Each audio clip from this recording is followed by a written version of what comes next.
Hello everybody, welcome to Yorkshire Sculpture Park. My name's Claire Lilly, I'm Director of Programme at the Sculpture Park, and it's wonderful to have you all here on this really beautiful evening. Thank you for coming, and those of you who've been here this afternoon, it's lovely to see you here this evening. We're here to celebrate the opening of Shawn Scully at Yorkshire Sculpture Park, and I'm absolutely delighted that Shawn is here and has agreed to talk to us about his work to mark the opening of the exhibition. Shawn is one of the world's most eminent artists, perhaps better known as a painter and printmaker. And this is the largest exhibition of painting and sculpture that he's ever made, and the first exhibition of painting and sculpture in the UK. I hope that almost all of you have seen the exhibition. It really is a phenomenal exhibition. At the very least, I hope that you have seen the two very large pieces outside. The first of which is the Court-End steelwork here in Bretton Country Park, called Creative Air, which is has such majesty and such ingenuity. And also that you've seen the Waldell Cubed down in the lower park, which has this incredible mass and primal power. It's an extraordinary sculpture. It's a sculpture that has taken over 1,300 tons of Yorkshire sandstone to make. Is that right? Is that the figure we're more or less settling on? Because it's quite hard to count tonnage of stone. It's a sandstone, it's a very beautiful sandstone. It's York stone that's been quarried at Crossland Hill, very close to here, just outside of Huddersfield. And it really is a tour de force, as an extraordinary sculpture. This project was initiated by Justus Kevenig and Paul Bradley. Justus from Kevenig Gallery in Berlin, and Paul, who actually lives locally but has a kind of global reach in the projects that he makes. They've worked absolutely tirelessly to make this project. It's incredibly complicated, extremely difficult, working with all the team here at Yorkshire Sculpture Park and many others, and I'm incredibly grateful to both of you for what you've given to us, all of us here at the Sculpture Park. Thank you very much, and to all of your colleagues as well. And thank you very much to Kevenig Gallery for this incredibly vital support that you've given to this project, without which it's absolutely no way that the project could have happened. It's been a real pleasure to work with Shawn Scully, and a privilege for us to work with this artist. Thank you very much for your time, which you've given extremely generously, and for your vision, the vision that you bring to your work and the vision that you have brought to this particular project. And I'd also really like to thank Shawn for making us this very, very beautiful print, all of the proceeds of which will come to support Yorkshire Sculpture Park. And I hope some of you are able to acquire one or more of the prints during the time that the exhibition is here at the Sculpture Park. We're going to have time for a couple of questions, I think, at the end of Shawn's talk, at least I hope we will. If you do ask a question, please ask for the roving mic, because this event is being filmed. And now it gives me really very great pleasure to introduce Shawn Scully. Thank you.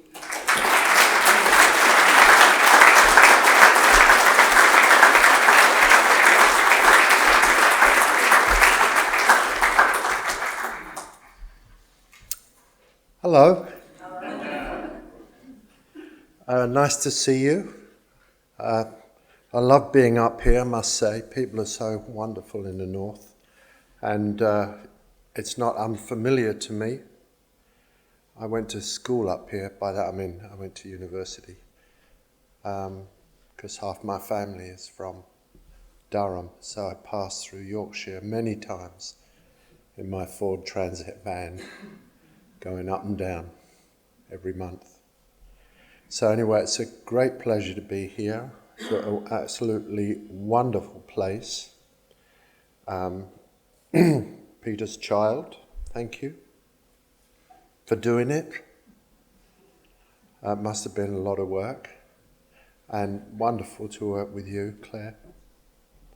And I also want to thank profoundly the team of boys who worked on this. I mean, they've done an incredible job. And I must say I'm really in awe of their commitment. And maybe I should start by saying there's a beautiful little essay by Goethe, great German philosopher, on the subject of commitment. Commitment, giving over to something, giving yourself to something, has a almost religious quality about it. And he describes it as being exalted and uplifting, and really, in a sense, the meaning of life.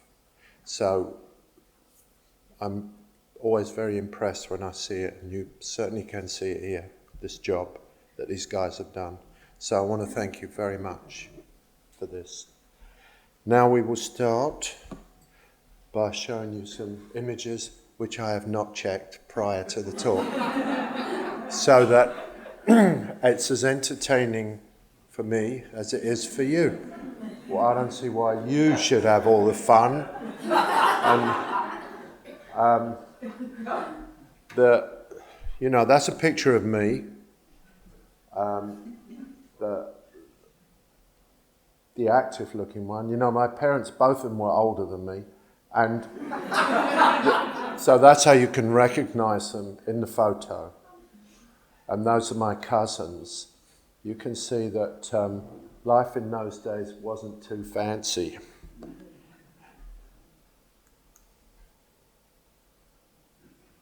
And this is a beautiful picture. You know, there's my parents pretending to be happy. And that's a Punch and Judy show on Hampstead Heath. Isn't that nice? These things are very important to me, you know, because I'm extremely connected to my childhood. In fact, I have a lot of that energy in me, and I say things that are not all that PC. But people forgive me anyway.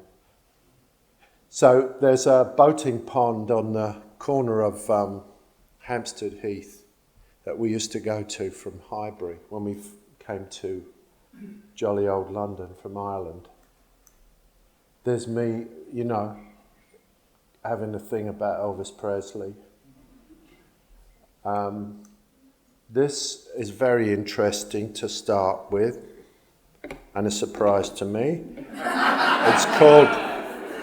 It's called Morocco. I went to Morocco the year that all the hippies went. Well, actually, it was a year late. The year was 1967.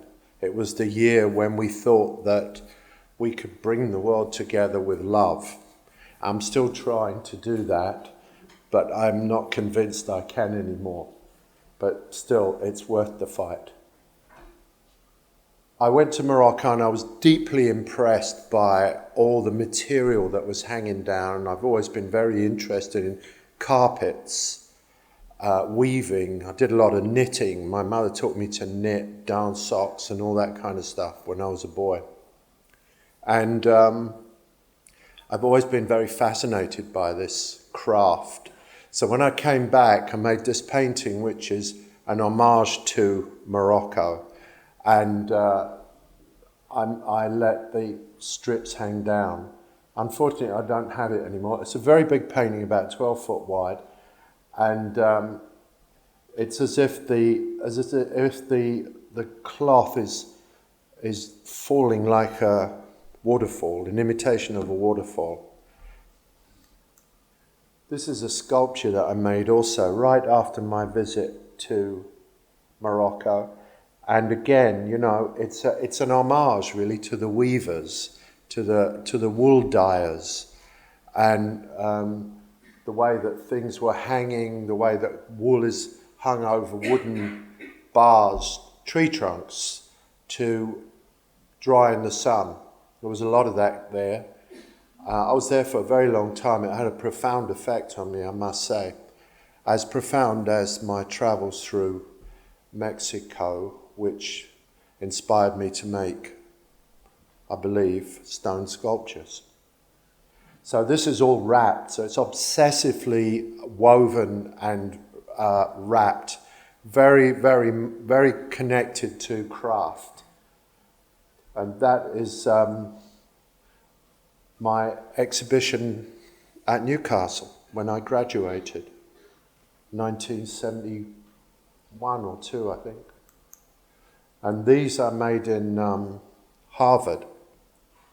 So you can see that my work was not exclusively flat for a very long time. I was quite interested in materiality, the pleasure and joy and meaning, the symbolism of materials, how they register with us in our minds and what they make us think about, how metaphorical they are. And I made these again with felt and by wrapping and taking a grid and binding it together so that it's almost like bandaging. And they look like, again, something that refers to the weaver's frame. This is another one that I made in Harvard, where I made these grids. I wrapped them in coloured felt, and when that colour ran out, I just used the next colour, and so forth. And I would buy these for nothing, really. I'd go to these places in South Boston, these really rough places where you could buy bags of them for a few dollars. And I just wrap my grids so that they're quite arbitrary, but you can see they make all these beautiful relationships. But at the same time, there's this constant sense of materiality. So it's not just colour, it's the colour and the ritual of wrapping, of repetitive craft making that all come together in these very simple structures. Here's another work that relates to, again, my sculptural interests. This is my assistant in New York. She chose all these, and I just taught my way out of a tight spot. And this is called Spider. I showed this in 1980 in Berlin. It was the beginning of my profound love affair with Germany, which is very deep and very strong. It's a country that I have a great connection with, partly because of its search for redemption, because of its philosophical profundity, its seriousness, depth of examination, and of course its great tradition of art, writing, and part of the Romantic tradition, which had its counterpart in England, right here in fact. So this is a painting that turns a corner. It's the only photograph I have of it. It's a thickly painted oil painting, and I almost imagined it as a cartoon, you know, where the painting was pushed and it slid along the wall and turned a corner. So it turns this way towards the viewer. And this place was an apartment that dead-ended on the Berlin Wall, and it had the rather portentous title of Museum für Subkultur, and run by a friend of mine. And it no longer exists. So I'm sure that somebody's bought that apartment. They don't know that the painting that they got rid of is worth more than the apartment. But never mind. So here's my most celebrated painting, I guess, called Backson France. This is a painting that I made in New York when I decided to betray the minimalist party and make a revolution from inside. So I did everything that you're not supposed to do as a minimalist. I started out with this painting thinking about the painting by Picasso, Three Musicians, which I absolutely adore. It's so crazy. And I made 4 panels, and I was thinking about calling it Four Musicians, and it stayed like that way for quite a long time. You know, the orange and red and the blue and the red and the white and the red and black. That's the way it was for a very long time. And I knew that I was on the verge of making something that was extreme. And I couldn't quite grasp it. I hadn't quite got the measure of where I was going at that point. So it stood around like that for a few weeks, and I kept pushing at it and looking at it and wondering about it, and then I decided to add more panels onto it. And it seemed to me at the end to look almost like a line of characters, because each panel was painted in a way that had a different personality. So I was reintroducing the figure, which I was very involved with when I was at Croydon, down in South London. And I never forgot the figure. In fact, I've made figurative paintings recently in celebration of my little boy playing on the beach. So these paintings, you can't see it quite as dramatically in the photograph as you can in real life. They all have a different character, all have a different surface, and even though I'm painting the same thing, which of course is stripes, they're overpainted, or they're just painted once, like the red and the white is painted on canvas, so it's very perfunctory. But the panel next to it is more precise, and the blue, the light horizontal blue, is painted, overpainted, with beautiful channels of paint left in the divisions, like Vuillard, for example, with a lot of underpainting. So the painting is becoming quite narrative, and it's exploding the possibility of relationship. And this painting is quite familiar now, but I can tell you in 1980, when I made it, it was disturbing to all my friends who were making largely monochromatic paintings. And I started putting relationships back into abstract painting, bringing it back into the world of the living things that you see in the world, that you like or mean something to you. And I started making the paintings metaphorical and very physical. And of course you can see it's not aligned, and it's not systematic either. That's the other thing. I broke with all notions of system. Of course there's repetition in it, but there's no sense in it. Or it's not a decodable painting. That was the point. So it was anarchistic. I showed this painting at PS1 in a big exhibition. PS1 is a groovy place to show in New York. And the painters were very confused. Most of my friends didn't know what the hell to make of this painting. But it was the heyday of punk music. And all the musicians loved this painting because it corresponded to the kind of things they were doing in the music, which was very repetitive, with people playing over each other, not for each other, but actually against each other, making a new kind of anarchistic music. And this painting was doing the same thing. And as Gillian Waring has said, very, very astute English conceptual artist and a clever observer, it broke the logjam of American minimalism. That's a quote from her, which I think is very interesting because logs are kind of like stripes. You know, trees are like stripes. Tree trunks are like stripes. So they were all stuck.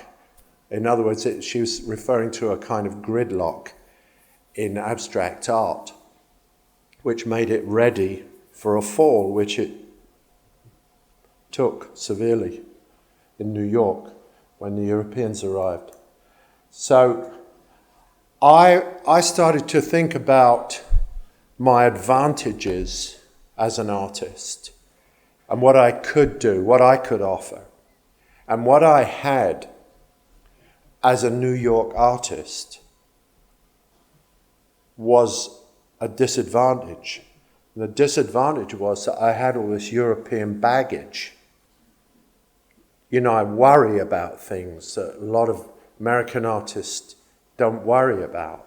I worry about history and society and relationships and profundity and soul and poetry, all this kind of stuff.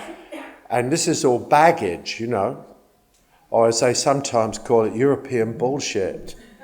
And I thought that my disadvantage could be my advantage.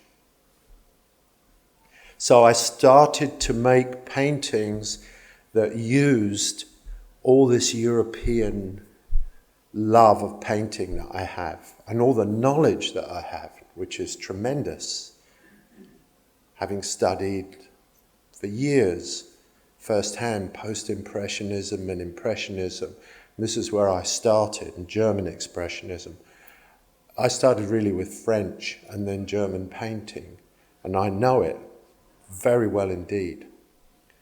So, as you can see, there's a kind of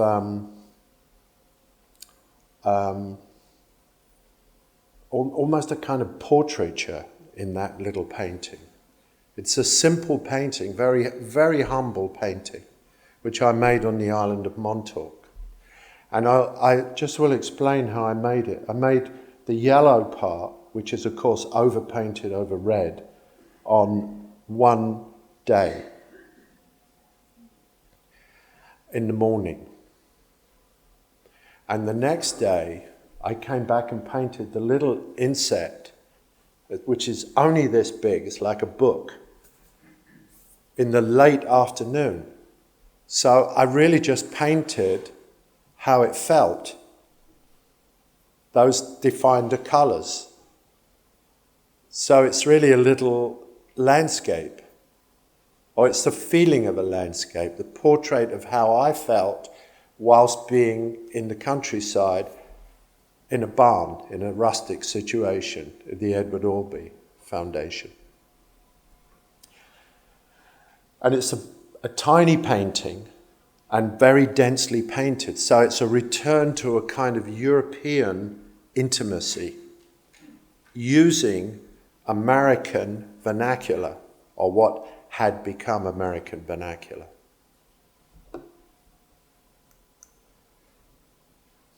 Here's a very interesting painting for me.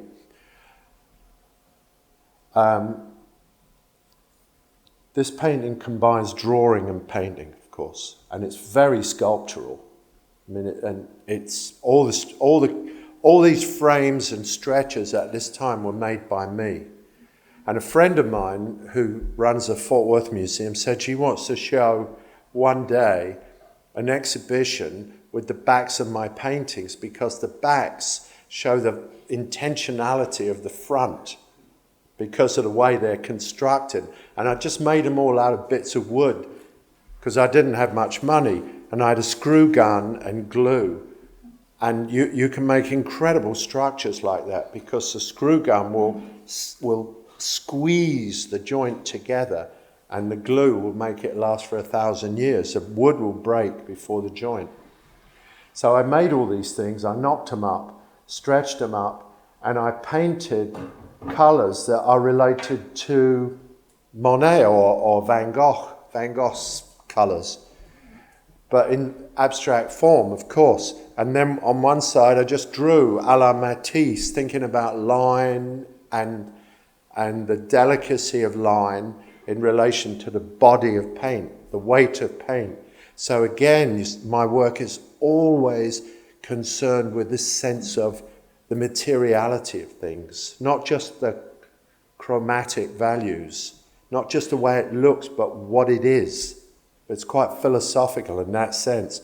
And then I had a visit from a very important museum director, senior curator, which was most unfortunate because, you know, being burdened like I am with all this cultural knowledge, a friend of mine came in and said, "Oh yeah, you know, I want to tell you a story about Beckett and Joyce." He's a poet and painter, this guy. He had the distinction of being voted the worst poet of 1 year in the 80s. He was quite proud of that. And he said that, Beckett was taking dictation for Joyce, and someone knocked on the door, and Joyce said, "Come in." So he said, "Come in." So Beckett wrote down, "Come in," which he would, of course. And so the next day, going over the notes, and Joyce asked him, "Why did you write down 'come in'?" And Beckett said, "I wrote down what you say." It was a really interesting moment, and in the end, they just decided to leave it in.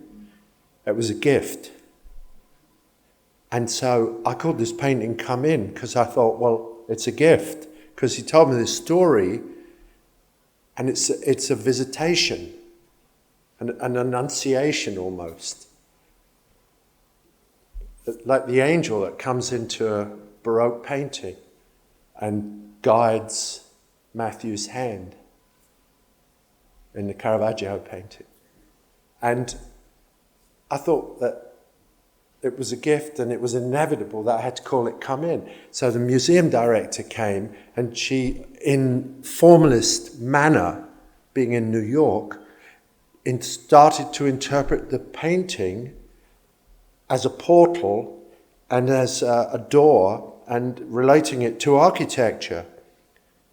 And if I'd kept my gob shut, she would have bought that painting for the Guggenheim. But of course I never could, and still never can. And I said, no, it's related to nonsense, because it's about a visitation.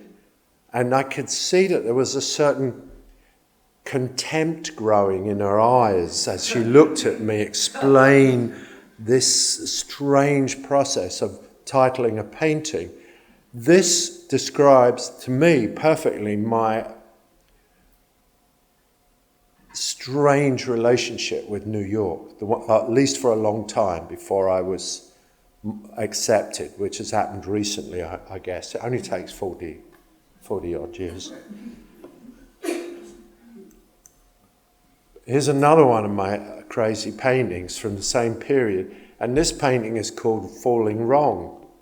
So somebody will ask me, well, why is it called "Falling Wrong"? And I say, well, because it's more interesting than falling right, because falling wrong, there's 1,000 possibilities, but falling right, there's only one way to do it, and then if you do it perfect, you get a gold medal. And this is the way that I was attacking, in a sense, the formalism or the rationality of the painting that I kind of inherited, because it was very Greenbergian at that time. I don't know if you know who Greenberg is, but he was the czar of formalist painting. Everything had to be high taste and in the right place, or in minimalism, decodable, or a tautology, process painting, a direct result of a set of moves that result in a painting. And there's a tremendous amount of rationality in American art, particularly on the East Coast. Anyway, so I was making these paintings that were contests for survival in a certain way.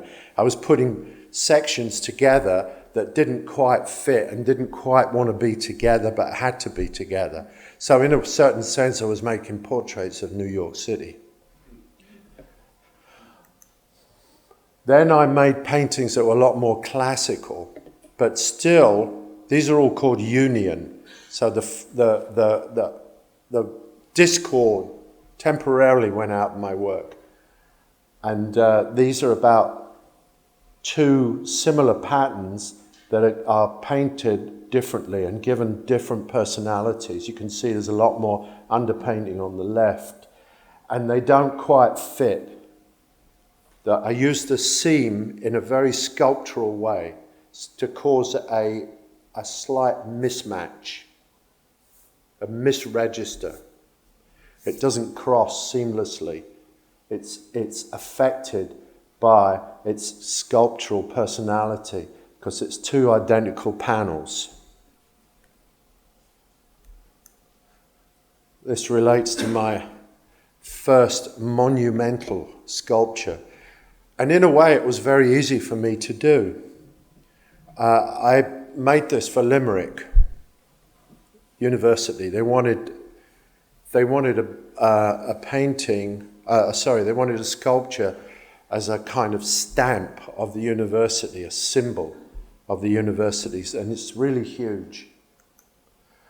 And I simply took that painting that you saw on the previous page, 2 pages earlier, and made it 3D.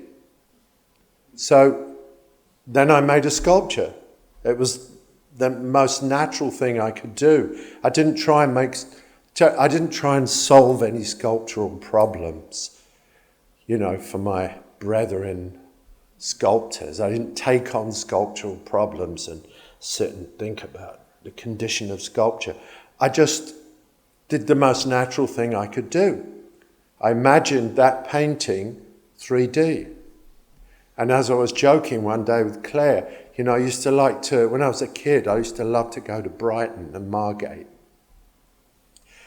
And used to buy these sticks of candy, rock, that always said Brighton. And it didn't matter how many times you bit it off, it always said Brighton. And I just loved this. I was so fascinated by it that it went all the way through. And this goes all the way through. And there was a very interesting meaning-defining, content-defining argument that we had. Because, of course, in the university, they brought the engineer. And I said, since this is my first sculpture, and my idea is outlandish, I have good news and bad news. And which do you want first? Well, in England, you always have the bad news first. But in Ireland, you always have the good news first, on the assumption that in a few minutes you might be dead. So, I find it very interesting, this cultural difference. And, well, I love all cultural differences. That's why I travel around so much. So they said, we'll have the good news. I said, okay, well, the good news is I'm not going to charge you. He said, well, Mr. Scully, that's very generous of you. Thank you very much. And everybody was happy. And then the engineer said that what he wanted to do was make a concrete block and put fascia all around it. See? In other words, to make it as phony as everything else in this world. And this, whatever you think of it, it's not phony. It's absolutely true to its intention from the beginning to the end, with no quarter given or asked for. And this guy was talking about the fascia all the time, like as if they were making a building. So I said, well, now we get to the bad news part. And the bad news is, you have to do it my way. or I get up and leave. So it's caused a terrible silence because they could not understand how important it was to do it with stones that are stacked all the way through, because it looks the same until it rains, of course, and then things start popping off. So this is made like a Roman wall. You know, there's no cheating in it. There's no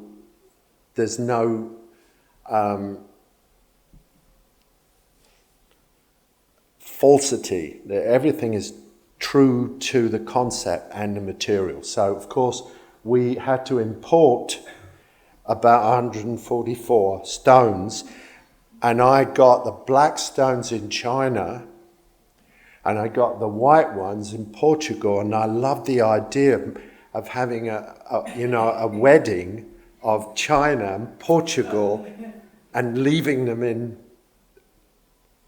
Ireland to live together. A marriage made in hell. But anyway, there it is. So of course by now it's probably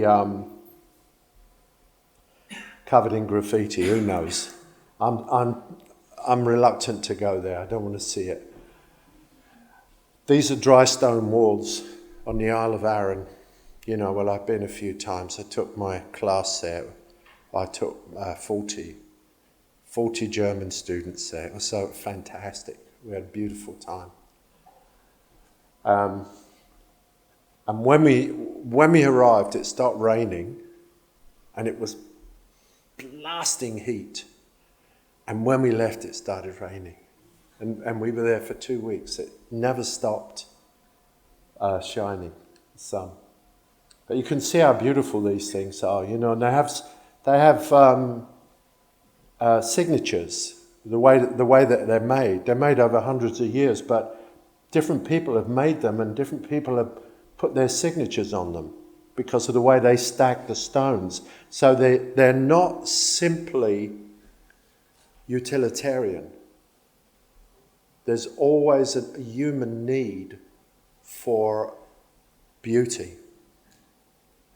As Sigmund Freud says, we can't live without beauty, but we don't know why. But we can't. This is a church. It's 1,100 years old on the top of Montserrat, which is a World Heritage Site, sacred mountain outside Barcelona, and they asked me to do all the artwork for inside. So I thought about it for a long time. You know, for a very, very long time, I didn't do any crosses because I wanted it to be available for everybody. And consistent with my love of abstract art, you know, I want to make an abstract religion. So I think personally that, as a metaphor, you know, if we put all religions in a Cuisinart and turned it on, we'd have a new religion. You know, a kind of I am as a person a fusionist. I want to get rid of differences and make unity. So I didn't do any crucifixes for a very long time. But then I was thinking about the church and, you know, having respect for it. And I have to say, they never even suggested that I should. They were very tolerant. They'd made a decision to let me do it, and they would take what I produced. But in the end, I made one very beautiful glass thing that looks kind of, again, like one of my sculptures. It looks like a tower.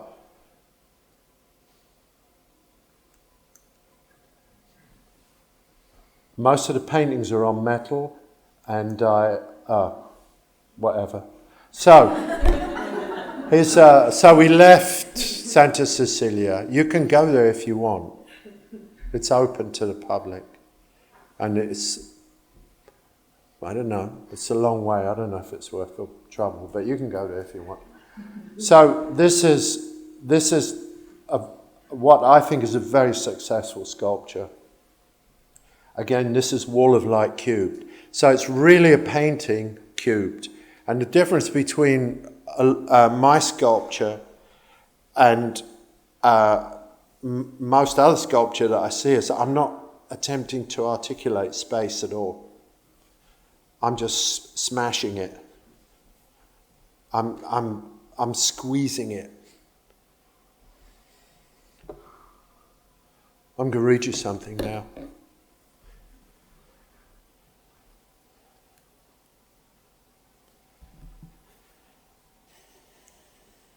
That's a picture of my son. If anybody wants to see. I'm not forcing it on you. So, here we are.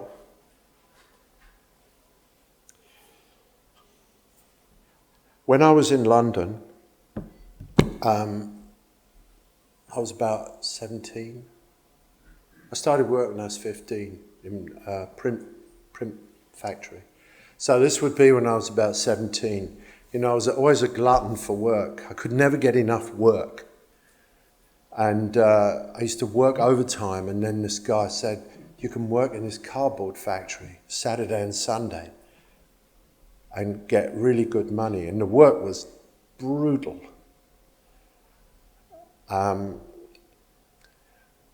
Stacking all these cardboard boxes that were coming in from supermarkets. And the most terrible thing about them is that they're made of staples. And you have to pick them up like this, flat, and smack them against your face. And as they come off, they remove some of your face. And then it has all week to grow back, and then you take it off next week. But it was a very interesting experience, particularly working with these African boys, you know, that were illegal workers. So it shows you the standard of the place. And it was back in the 60s when London was like the Wild West. So I think this experience, as well as running the baling machine at the back of Woolworths, has affected me tremendously. And it's from that I've been making sculptures. So I wrote this little text a couple of months ago because I thought it was so interesting in retrospect. And one finds things out, of course, later on. You don't realize at the time how beautiful it is or how it's going to condition the way you see things in the future. Anyway, it's called Loading a Truck. My name, cross, another name, earned by, at week's end, negative space by unremitting labour made into positive space. Piss-soaked cardboard slapped against the face enlivens the senses, wakes up the eyes and hastens the journey between pick up and put down, pick up, put down, pick up, run, put down, gently lowered or raised as needed, another family of flattened cardboard boxes into our structure, metal staples being set free from the flesh torn open on our faces. At the end of the day, we four, two who signed their name for wages with a cross, and two who signed their name for wages in script, were sublime in each other's company. Two from Africa, two from Europe, we had cared for and laboured with each other, and our fellowship was exhausted sweet. Holding each other vertical, little rivers on our cheeks. We had made something. We didn't know what it was, this colossus of cardboard, but we thought it could be religious. We imagined that God would love this cube rectangle that we were smiled upon, our little ragged quartet of brothers. What it was a big empty van that was as big as this room nearly, and we had to fill it with cardboard boxes. That's work. and we made stacks of cardboard boxes. And when we'd made 4 stacks or 3 stacks at the end of this space, and you step back, it looks like a painting, because you only see the front, exactly like these sculptures. So I think that's so intriguing for me. I think that this labour that I engaged in 2 days every week affected me profoundly and enriched me. It didn't hurt me at all. It didn't deaden anything in me. It just made something real in me that could be unpacked later on. And eventually we filled the whole thing up. And again, when I step back now, when I look at it in my mind's eye, it looks like a painting. It looks like a minimal abstract painting. But of course it's about 40 feet deep, and it's a solid mass of flattened out, recycled cardboard boxes.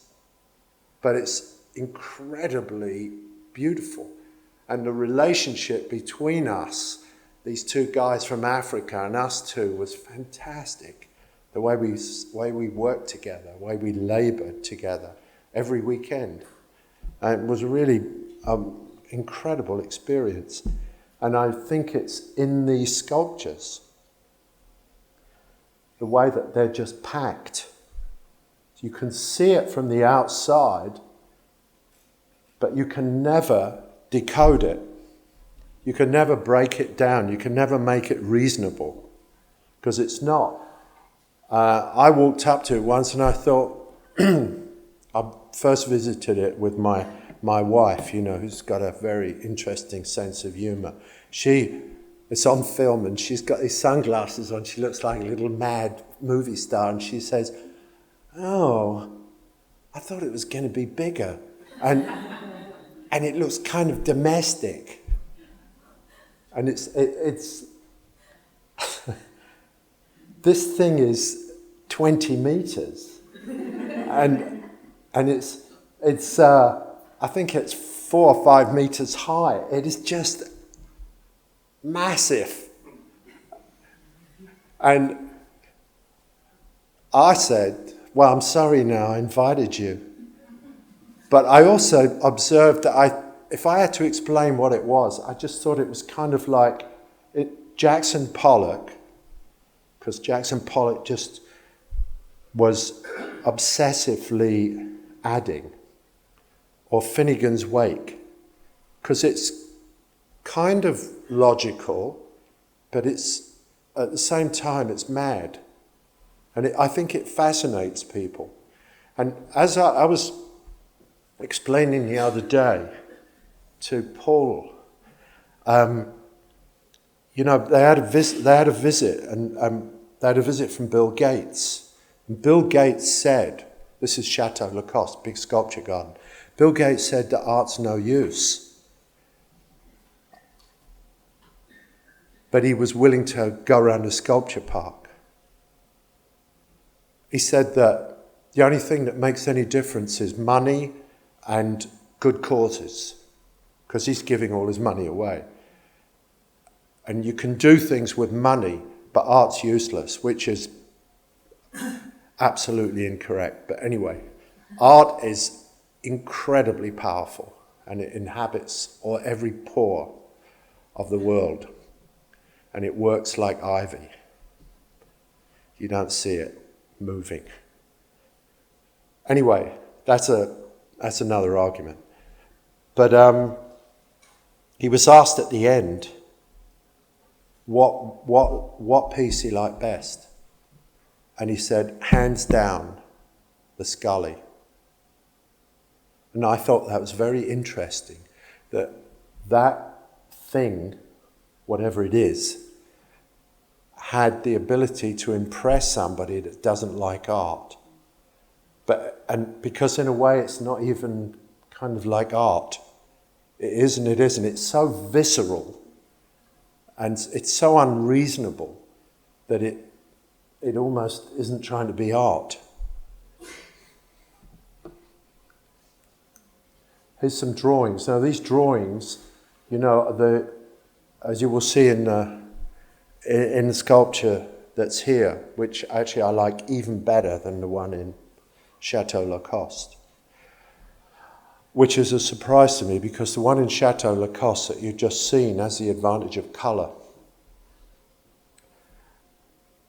And the one here is kind of monochromatic. But all these lines are really the spaces and the shadows between the stones that you will see when you look at the sculpture on a sunny day when the world is really illuminating it. This is Barragn, Luis Barragn, the great Mexican minimalist architect. And here you see in stark contrast the difference between a minimalist and what I do. It's kind of wrong minimalism, or it's kind of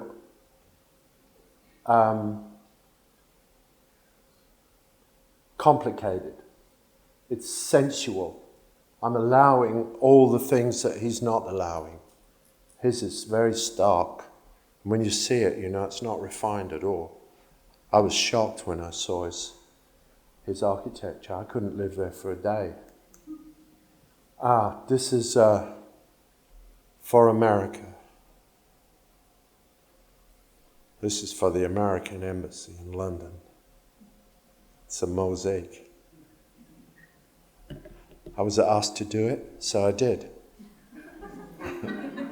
And when they asked me to do it, I was wondering how I could do it. You know, I was going to make a big sculpture there like Chateau Lacoste, but Fox News in America hate me so much because, you know, I write things like snooze with Fox News, things like that, you know, and they get this colour, you know. And I say they're like the National Front, this kind of stuff. And they you know, they hear my name and smoke comes out of their ears. Anyway, they shot down on TV the sculpture. You know, they said, you know, they were saying, this is $1 million, you know, public money for this artist, and he just wants $1 million for a pile of rubble. That's how they were describing it. All these right-wing fascist types. And I would beg to differ because rubble's not geometric. So you could say it's a pile of rubbish maybe, or you say I don't like it, but it's not a pile of rubble because it is actually geometry, but it's a personalised geometry. So anyway, they destroyed that project. It didn't get made. I was charging them $1 million. And how much do you think it cost to make? $1 million. I was willing to do it for nothing. Anyway, that opportunity went. So they asked me to do this passage or this mural for under this cover that is 90 feet long. And I took 6 identical images and I repeated them in different colours because I thought it was kind of like a train journey and it was cut. So I cut the image so that it repeated, but it had different weather. And it's mosaic. And I always wanted to make a mosaic. After I visited Ravenna, I always had it in my mind to make a mosaic. So as soon as they asked me to do it, I thought, yeah, now I make a mosaic. And I made it in the old-fashioned way, like Ravenna, so that it, again, reacts to the weather. So again, it's extremely sensual, very attached to the materiality of the world, of things, of stones and ceramic.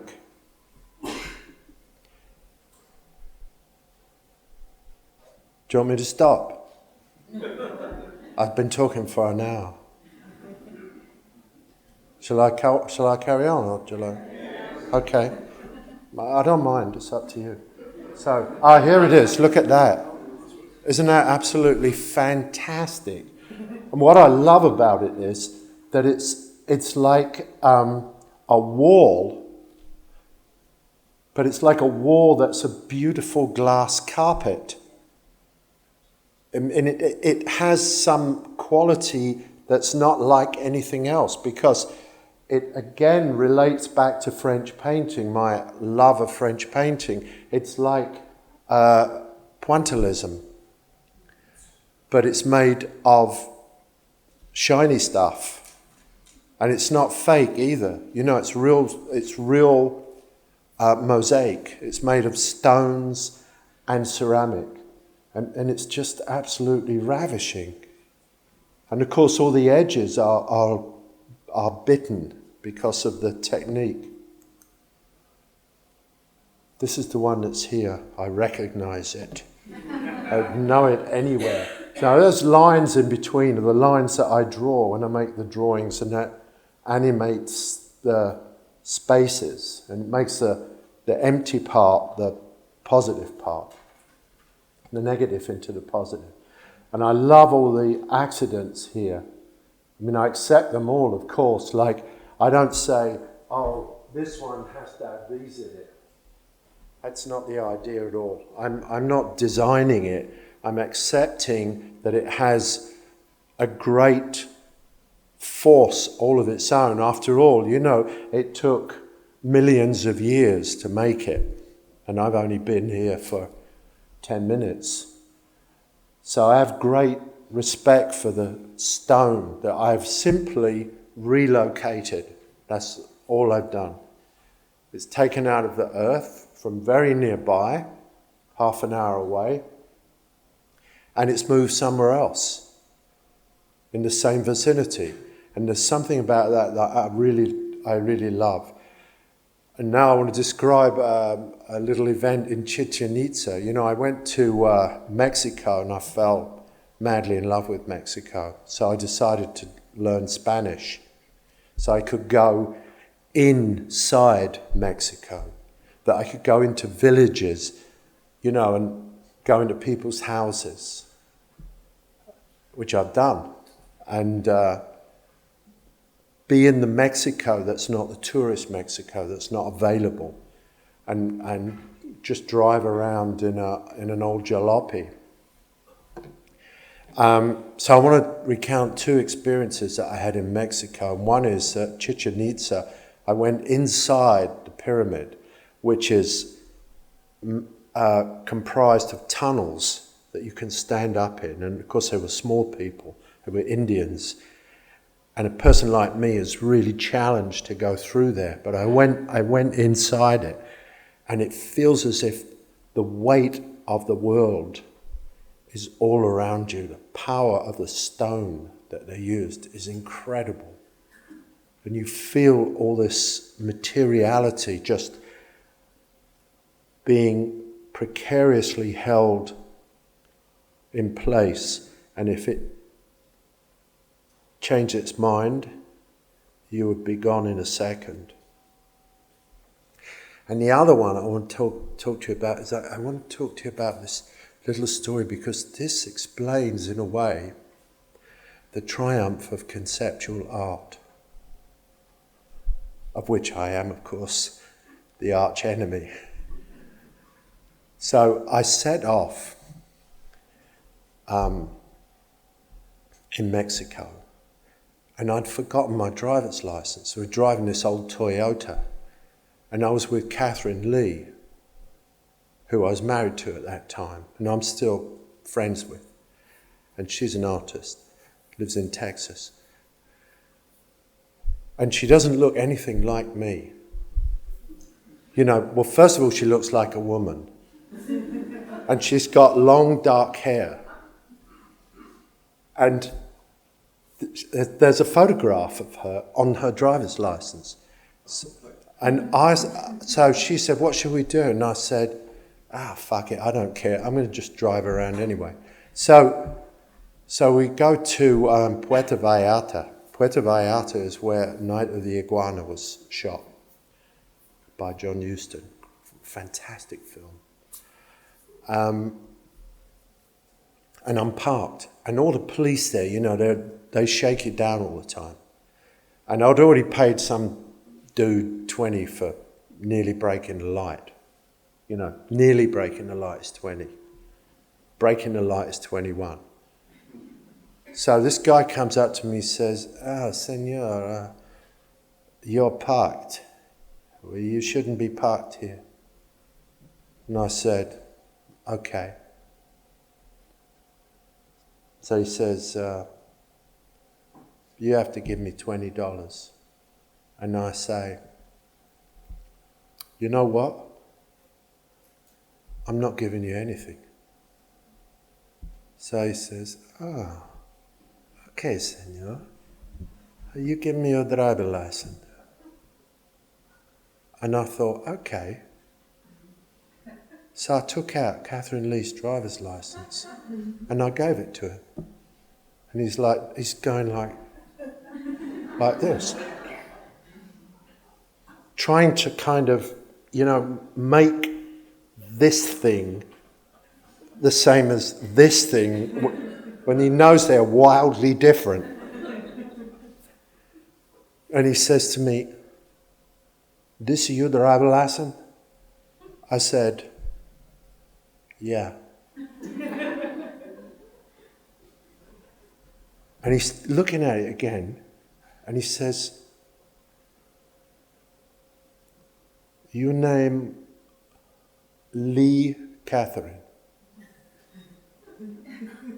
Because it said Lee Catherine.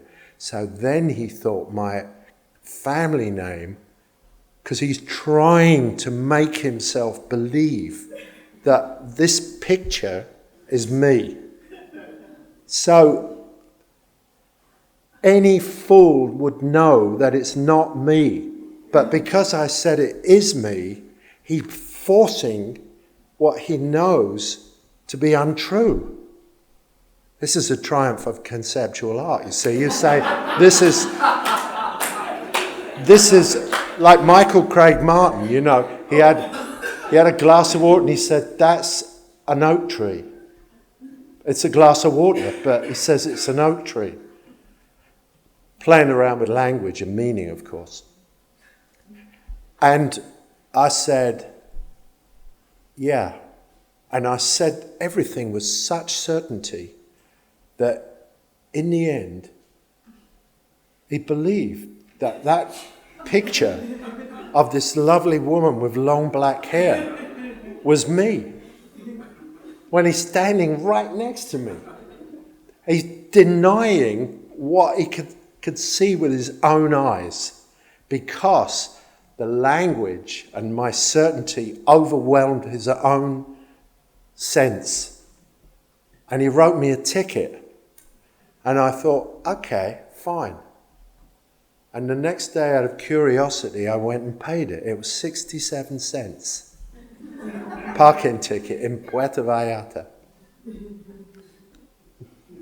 Anyway, so, moving right along, you know. So here are some nice shots of that sculpture, which is, of course, laid out in the sacred three, a number that I use obsessively. I've made many triptychs.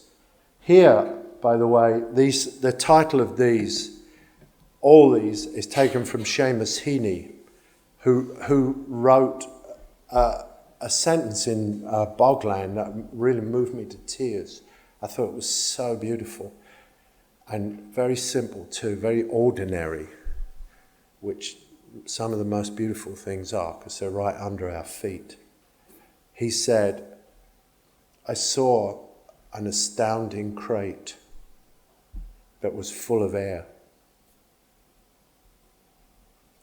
And even now, you know, it moves me. So I took that title and the metaphor as being the content for this. It's not something you just look through. It's something that's inhabited by air. So it should in some sense have a sacred quality, a very emotional quality, because of the air that sits inside it, which is what he was talking about. What he was saying is that life is a miracle, and that box is not empty, because it's full of air.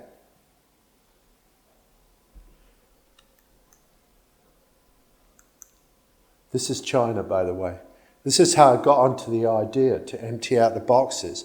I wanted to put a big stone sculpture in China, and the floor couldn't take it. So being very practical, I simply asked them to make the drawing. Instead of making it with stones, just make the frames, and then the weight won't be a problem. And that sculpture was born.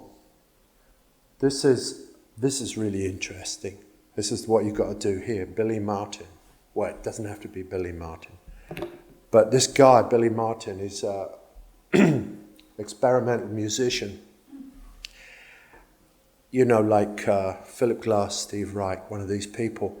And he came over with his ensemble, and they made music there one night on this. And it was fantastic.